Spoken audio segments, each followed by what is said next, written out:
نحمدہ و نصلی علی رسولہ الکریم اما بعد فاعوذ باللہ من الشیطان الرجیم بسم اللہ الرحمن الرحیم۔ قابل احترام مشائخ اعظام، علماء کرام اور اس حال میں بیٹھے ہوئے جماعت جلالیہ سے تعلق رکھنے والے اور رسول اللہ صلی اللہ علیہ وسلم کے غلاموں، مجھ سے پہلے جتنے بھی مقرر آئے میں سب کی گفتگو بہت غور سے سنتا رہا اور ایک دکھ اور درد ان سب حضرات کی آواز میں تھا، ان کی گفتگو میں تھا۔ اس میں بعد میں بات کروں گا۔ پہلے وہ ہمارے ایک دوست نے بڑی خوبصورت بات کہی تھی، اس نے کہا کہ جانشین سید ابرار کی باتیں کریں، جانشین سید ابرار کی باتیں کریں اور مصطفیٰ کے پہلے پیار کی باتیں کریں۔ پہلے ہم سیدنا صدیق اکبر رضی اللہ تعالیٰ عنہ کے تذکار پاک کی کچھ باتیں کریں گے اور اس کے بعد جو دکھ علماء نے اظہار کیا اس پہ بھی میں انشاءاللہ گفتگو ضرور کروں گا۔ سیدنا صدیق اکبر کے حوالے سے آج میں دیکھ رہا تھا کہ نگر سے ملک کے مختلف حصوں سے اس شدت کے موسم میں جس طرح آپ یقیناً سفر کر کے آئے ہیں، اللہ تعالیٰ آپ کو اس کا اجر دے۔ اور مجھے فوراً خیال آیا کہ میدان حشر میں جب لوگ جنت میں جائیں گے، ایک ہستی وہ ہے جس کے بارے میں سید عالمین صلی اللہ علیہ وسلم ارشاد فرمایا، جب جبریل امین آئے تو آپ نے پوچھا جبریل میری امت کا امتحان ہوگا؟ تو جبریل نے عرض کیا یا رسول اللہ ہوگا آپ کی امت کا امتحان۔ تو آپ نے کہا کوئی ایسا بھی ہوگا جس کا امتحان ہی ہوگا، بغیر حساب کے جنت میں جائے گا؟ کہا سیدنا صدیق اکبر ہیں ان میں سے یا رسول اللہ، ان کا حساب ہی نہیں ہوگا۔ جب وہ جنت کی طرف جائیں گے تو جنت کے 8 دروازے سے، ہر دروازے سے آواز ہوگی اس دروازے تشریف لائیے، ہر دروازے میں ان کو ویلکم کیا جائے گا اور سیدنا صدیق اکبر رضی اللہ تعالیٰ عنہ رک جائیں گے، وہ جنت میں نہیں جائیں گے۔ پوچھا جائے گا کہ آپ جنت میں کیوں نہیں جا رہے؟ یہ جبریل امین بیان کر رہے ہیں۔ پوچھا جائے گا کہ آپ جائیں جنت میں 8 دروازے جس سے چاہیں داخل ہو، تو سیدنا صدیق اکبر فرمائیں گے میں اس وقت تک نہیں جا سکتا جنت میں جب تک مجھ سے محبت کرنے والے جنت میں نہ میرے ساتھ جائیں۔ تو اللہ تعالیٰ آپ کو اور ہم سب کو ان میں شامل فرمائے جن کو صدیق اکبر اپنے ساتھ لے کے جنت میں جائیں گے۔ سیدنا صدیق اکبر رضی اللہ تعالیٰ عنہ وہ عظیم ہستی ہیں جن کی شان میں 314 احادیث جن کی شان بیان کرتی ہے۔ قرآن حکیم کی 32 آیات جس ہستی کی شان بیان کرتی ہیں ان کا نام صدیق اکبر ہے، جن کو فاروق اعظم یہ کہتے ہیں کہ صدیق ابو بکر کاش میں تمہارے سینے کا ایک بال ہوتا، اس کو صدیق اکبر کہتے ہیں۔ جن کی چاند، جن کی ستاروں سے زیادہ نیکیاں ہوں، وہ فاروق اعظم کہتے ہیں مجھے اپنی ایک رات غار ثور کی اور ایک دن جنگ یمامہ والا دے دو تو میری ساری نیکیاں تم لے لو۔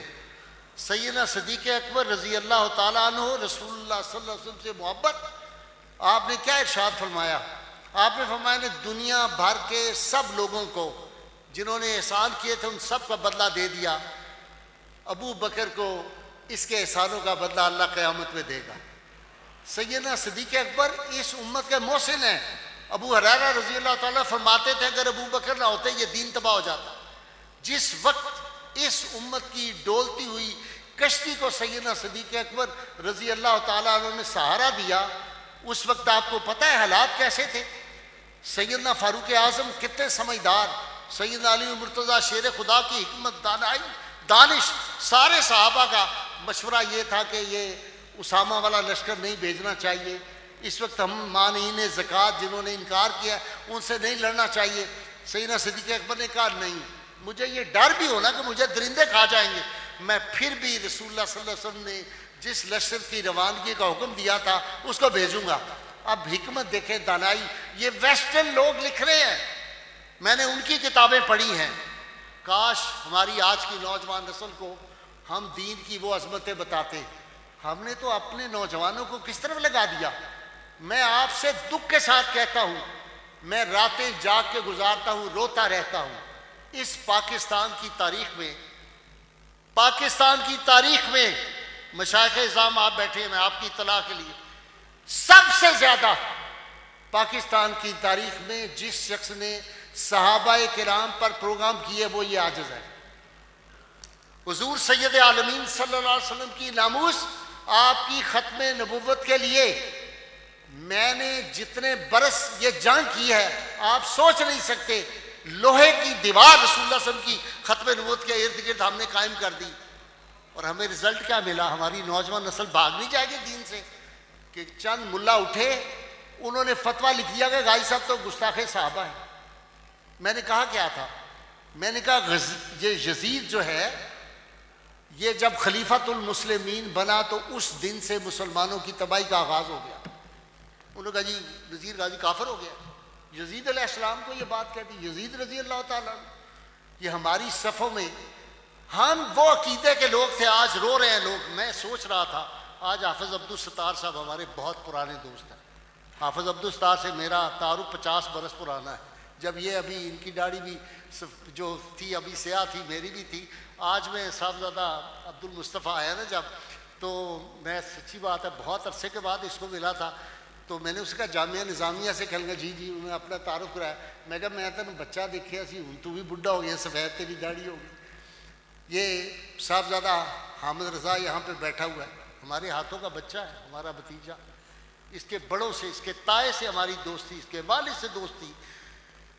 ایک زمانہ ہم نے گزارا، اور اس کے نتیجے میں جب نوجوان نسل یہ دیکھے گی، آج میں سوچ جو رہا تھا کہ حافظ عبدالستار صاحب کاش جس دن علماء کے وقت کو لے کے ایک صاحب کے پاس گئے تھے کہ یہ فتنہ پیدا ہو رہا ہے، خدا کے لیے آپ آئیں ہم بیٹھ کے بات کریں، اسے بات کرنی گوارا نہیں کی۔ اگر اس دن بات ہو جاتی تو یہ جو اتنا بڑا فتنہ ہے، کوئی زبان بولی جا رہی ہے۔ میں نے اگلے دن ٹیلی ویژن پہ کہا کہ محراب و منبر سے وہ زبان استعمال ہو رہی ہے جو بازار حسن کے کنجر نہیں استعمال کرتے، ان کو بھی شرم آتی۔ کن کے لیے؟ ابھی جب میں آ رہا تھا تو میرے ساتھ یہ شرک پور شریف کے پردادا پیر جو تھے حضرت امام علی شاہ صاحب رحمۃ اللہ علیہ، ان کے خانوادہ میرے ساتھ تھے۔ سید حسین شاہ بہت پڑھا لکھا نوجوان ہے، ماڈرن ہے، بڑا لیٹسٹ تعلیم، سی ایس پی کر رہا ہے۔ وہ میرے ساتھ گاڑی میں آیا، میرا سیکٹری میرے ساتھ تھا، تو مجھے اس نے کہا سید حسین شاہ نے کہ سر یہ کیا ہو رہا ہے؟ یہ جو حضرت جلال الدین شاہ رحمۃ اللہ علیہ جو تھے اور جو صاحبزادہ نوید الحسن ہے، یہ تو پیر خانہ ہے، ان علماء کا وہ کس طرح کی پوسٹیں لگا رہے ہیں، وہ کس طرح کی گالیاں لکھ رہے ہیں، کس طرح کی گندی زبان استعمال کر رہے ہیں۔ تو میں نے انہیں کہا کہ بھائی اصل بات یہ ہے، اس کے جواب تو بڑے دیے جا سکتے ہیں، لیکن ہمارا، میں نے کہا مسلک، ہمارا عقیدہ کیا تھا آپ کو پتہ ہے کہ حضرت شمس الدین سیالوی رحمۃ اللہ علیہ کی بیٹھک میں پیر میر علی شاہ رحمۃ اللہ علیہ اور پیر حیدر علی شاہ جلال پور شیخ والے دونوں بیٹھے ہوئے تھے، اور حافظ صاحب قبلہ تھوڑی تھوڑی دیر بعد حیدر علی شاہ صاحب بار بار اٹھ کے کھڑے ہوتے پھر بیٹھ جاتے۔ تو پیر میر علی شاہ نے پوچھا حضرت جی خیر ہے، تھی بار بار اٹھتے تھے بہن دیو؟ کہنے لگے بار وہ گاں کدی ادھر جا رہی ہے کدی ادھر جا رہی ہے، جدا دودھ حضرت شمس الدین سیالوی پی لے گا۔ ہمارا یہ معاملہ تھا، اگر پاک پتن کا کتا گلی سے گزرتا تھا تو نظام الدین محبوب الہی اٹھ کے کھڑا ہو جاتا ہے احترام میں کہ اس کی شکل تو ایسی ہے جیسے مرشد خانے کے سگ کی تھی۔ ہم اس مسلک کے لوگ تھے، آج ہم اپنے بڑوں کو گالیاں دے رہے ہیں، ان کے خلاف ہم باتیں کر رہے ہیں، کوئی ادب کے تقاضے ہمارے اندر رہ گئے۔ نوجوان نسل، میں جاتا ہوں یونیورسٹیوں کالجوں میں، لوگ مجھے سوال کرتے ہیں یہ بحث مجھے بتائیے، یہ معصوم عن الخطا، محفوظ عن الخطا، یہ ٹرمینالوجی وہ تھی کہ حافظ عبدالستار بیٹھتا اور اپنے مدرسے میں پڑھاتا ان لوگوں کو جو درس نظامی کے لوگ تھے۔ ہم نے پبلک میں یہ باتیں لا کے کس قدر دین کو ہم نقصان پہنچا رہے ہیں اس کا اندازہ ہے ہمارے لوگوں کو۔ ہم کون لوگ تھے؟ 7 قومی اسمبلی کی ہماری سیٹیں تھیں۔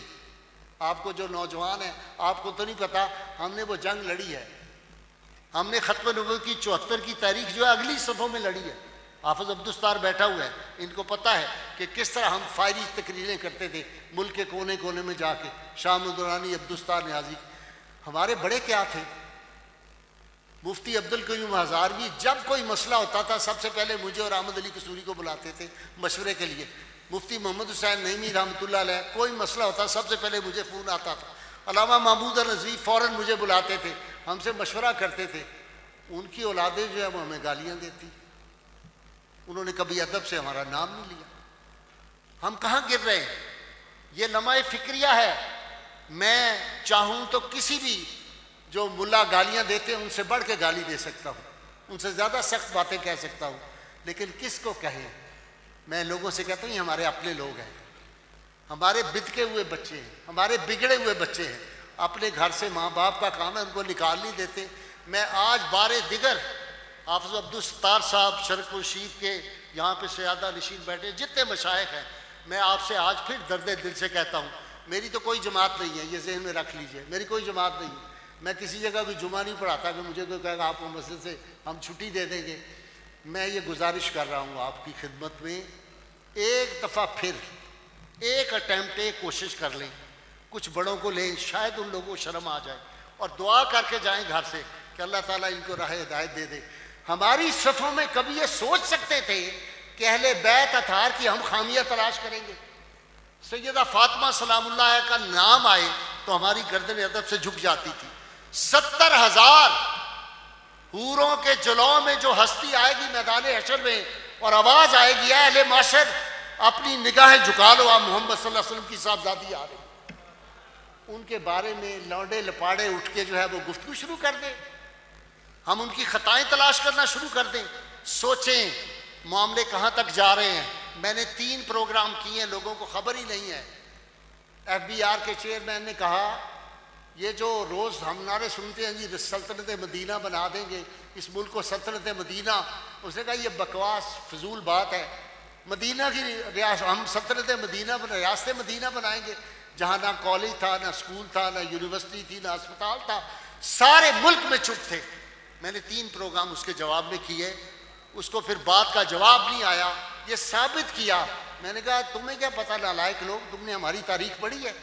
سلطنت مدینہ اتنی سی ولیج تھا, گاؤں تھا ایک چھوٹا سا, وہاں جو جماعت تیار ہوئی تھی پھر ان کی سلطنت میں سورج غروب نہیں ہوتا تھا. 26 سال میں 26 لاکھ مربع میل پہ وہ پہنچ گئے تھے. تمہیں کیا پتا وہ ریاست کیا تھی؟ اور وہاں کے ہسپتال کہتے ہو, وہاں کا مدینہ کا دارالشفا ایسا تھا, ٹانگ چوٹتی تھی تو وہ کہتے تھے کون سی ٹانگ ٹوٹی, ایسے ہاتھ لگاتے تھے. حضرت عتیق رضی اللہ تعالیٰ دستے اقدس لگاتے تھے, اس کی ٹانگ ٹھیک ہو جاتی تھی. آپ نے سنے قتادہ کی آنکھ, انہوں نے کہا جی آنکھ ہی نکل گئی ہے. کہا کدھر ہے؟ میں نے کہا وہ ایسے سرجن تھے, آنکھ پکڑ کے لگاتے تھے بسم اللہ پڑھ کے, وہ آنکھ پہلے سے زیادہ روشن ہو جاتی تھی.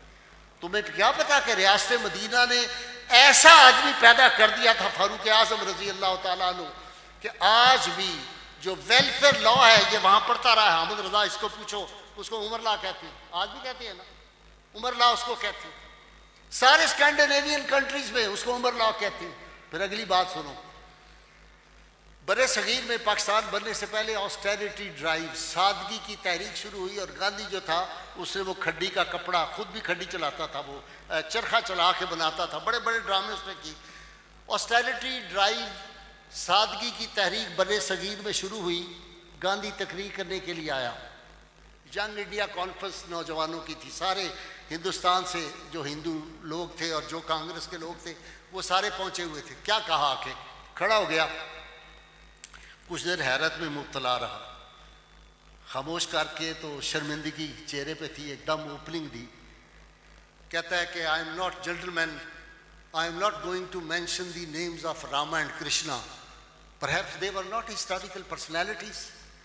نوجوانوں, میں تمہارے سامنے راما اور کرشنا کا نام نہیں لے رہا, شاید وہ تو تاریخی شخصیات تھی نہیں, ایسے ہوائی تھی, تصوراتی شخصیات تھی, but I am compelled to mention the name of Abu Bakr and Umar.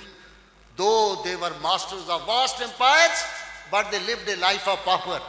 کہتا ہے میں مجبور ہوں کہ تمہارے سامنے ابو بکر اور عمر کی مثال دوں کہ وہ اتنی بڑی سلطنت کے حکمران تھے لیکن زندگی ایک فقیر کی گزاری تھی. سیدنا ابو بکر رضی اللہ تعالیٰ نے جو وراثت چھوڑی تھی, جب وہ جا کے سیدنا عمر کو بتایا کہ یہ ایک اونٹنی ہے, یہ چند درہم ہے, جب ان کے پاس گیا اور یہ خادم ہے تو رو پڑے. کہا اتنی مشکل آنے والوں کے لیے پیدا کر دی. صدیق اکبر رضی اللہ تعالیٰ عنہ کو تنخواہ مقرر ہونے لگی ہے, وہ کہتے ہیں کہ مزدور کی, جو ایک مزدور کی سب سے کم تنخواہ ریاست مدینہ میں اب وہ سربراہ مملکت کی ہوگی. آج سربراہ مملکت ہمارے کیسے ہیں کہ وہ زلزلے سے لوگ برباد ہو رہے ہیں، کشکول ہم لے کے دنیا میں مانگ رہے ہیں، اور آج صبح میں نے بتایا ہے 165 مرسڈیز بڑی گاڑیاں برآمد کر رہے ہیں افسران اور جو وزراء ہیں ان کے لیے، کشکول مانگ رہے ہیں۔ آج ہم کہاں پہنچ گئے ہیں؟ بھوک ہے، ننگ ہے، اور لوگ جو ہے وہ اسلام سے بھاگ رہے ہیں۔ ایک کتاب پڑھیں جو نوجوان یہاں بیٹھے ہوئے ہیں، جو امریکن نو مسلم ہے، جیفر لینگ، اس نے کتاب لکھی ہے ایون دی اینجلز آسک، حتیٰ کہ فرشتے بھی پوچھتے ہیں۔ اس نے آخری کتاب لکھی ہے لوزنگ مائی ریلیجن، میرا دین جا رہا جی بچا لو۔ انہوں نے لکھا میری بیٹی مجھے کہتی ہے، یہ تقریریں سن سن کے یہ جو علماء آپس میں لوگوں کو لڑا رہے ہیں، وہ کہتی ہے کہ ہم دوبارہ نہ عیسائی بن جائیں۔ میں کیا آپ کو سناؤں؟ یہ ہمارے دکھ ہیں۔ ہم یونیورسٹیوں کالجوں میں ماڈرن نسل کے پاس جاتے ہیں، اور یہاں کیا بحث صبح سے شام شروع ہو رہی ہے، یعنی کانفرنس کر کے لوگوں کا وقت ضائع ہو رہا ہے، اور کہا جا رہا ہے کہ یہ دیکھو کتنے لوگ بیٹھے ہوئے ہیں، ایک کانفرنس 11 کو ہوگی اور وہ سیدنا صدیق اکبر کے نام پہ دھوکہ ہوگا، اور کیسی کیسی واہیات باتیں لکھی جا رہی ہیں۔ وہ ایک مولوی صاحب نے انہی کے حلقہ اثر نے لکھا، حافظ صاحب دلچسپ بات، اس نے لکھا کہ نذیر غازی صاحب نے کہا کہ کربلا کے میدان میں امام حسین کا جو سر اقدس تھا اس کو جدا کیا گیا، بیویوں کے دوپٹے نوچے گئے، ان کے کانوں سے بالیاں جو تھی اتاری گئیں، اور ان کو پا پیادہ وہاں پہ لے جایا گیا دمشق میں۔ تو اس نے کہا کہ یہ گستاخ رسول ہے، اس طرح کا تو واقعی کوئی نہیں ہوا، سرے سے واقعہ نہیں ہوا، اور بڑا نام کے ساتھ علامہ فامہ کیا لکھا ہوا تھا۔ تو میں نے اپنے ٹی وی پروگرام میں کہا ہاں انہوں نے ریسرچ کیا ہے کہ وہ ڈرون حملے میں امام حسین کی شہادت ہوئی تھی، یزید نے تو کچھ کیا ہی نہیں، وہ تو معصوم تھا بیچارہ۔ اسے کیا کیا؟ اعلیٰ حضرت امام احمد رضا بریلوی رحمۃ اللہ علیہ کے میں نے فتاویٰ دکھائے، اس کی فوٹو دکھائی ٹی وی پہ، ان کے بھائی حسن رضا کی کتاب دکھائی، وہ تمام باتیں تھیں جو میں نے بیان کی تھی۔ 7 MNA ہمارے تھے، 40 سیٹیں ہماری وہ تھی، حامد رضا کا یہ سبجیکٹ ہے، اس کو پتہ ہوگا۔ 40 سیٹیں ہم نے جو لوز کی تھی اس دور میں 70 کے الیکشن میں، وہ صرف 1000 2000 3000 سے تھی، کیونکہ ہمارے لوگوں کو بیچاروں کو پتہ ہی نہیں تھا کہ وہ جو ایجنٹ مقرر کرنے ہیں پولنگ ایجنٹ وہ کس طرح کرتے ہیں، کوئی پتہ نہیں تھا، کوئی وسائل نہیں تھے۔ اس وقت ہماری 7 سیٹیں تھیں، پورے پاکستان میں 1 سیٹ نہیں، اور ہم کہتے ہیں ہم اکثریت میں ہیں اہل سنت، ہمارا ایک کوئی MP نہیں۔ ہم کیا ہیں؟ ہم کہاں گر گئے ہیں؟ کبھی کسی نے سوچا ہے؟ چند بندے اکٹھے کیے، نعرے لگوا لیے، جلسہ کیا، اپنوں کو ہی گالیاں دیں، اپنوں کو ہی برا بھلا کہا، یہ ہماری انرجی ہماری ضائع ہو رہی ہے۔ لوگ دین سے بھاگ رہے ہیں، اتنے مسائل ہیں، دین اسلام پہ حملے ہر طرف سے ہو رہے ہیں، اور ہم ان کے جواب تو دے نہیں سکتے کہ وہ کہاں کس طرح کے حملے ہو رہے ہیں، اور ہم کہہ رہے ہیں کہ جی گالی دے دو، یہ بھکی کا جو صاحبزادہ ہے اس کی فوٹو کو ہم کالا کر دیں، نذیر غازی کو ہم کافر کہہ دیں، پیر محمد کرم شاہ کو ہم کافر کہہ دیں۔ کسی کو تو چھوڑ دو، کسی آستانے کو چھوڑ دو، کسی خانقاہ کو چھوڑ دو، یہ ہم کس طرف چل پڑے ہیں؟ تو میں اس لیے کہتا ہوں کہ قافلے والوں دیکھ کے چلنا، راہ کٹھن جائے ہوش سنبھلنا، جادہ و منزل پر بیٹھے ہیں پھر وہی راہزن بھیس بدل کے۔ بہت شکریہ۔